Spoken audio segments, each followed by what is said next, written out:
इथं कुणी आसपास ना, डोळ्याच्या कोणात हास ना, तू जरा माझ्याशी बोल ना, ओठांची मोहर खोल ना.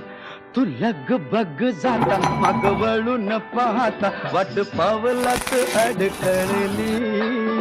जशी मावळत्या उन्हात केवड्याच्या बनात नागिण सळसळली.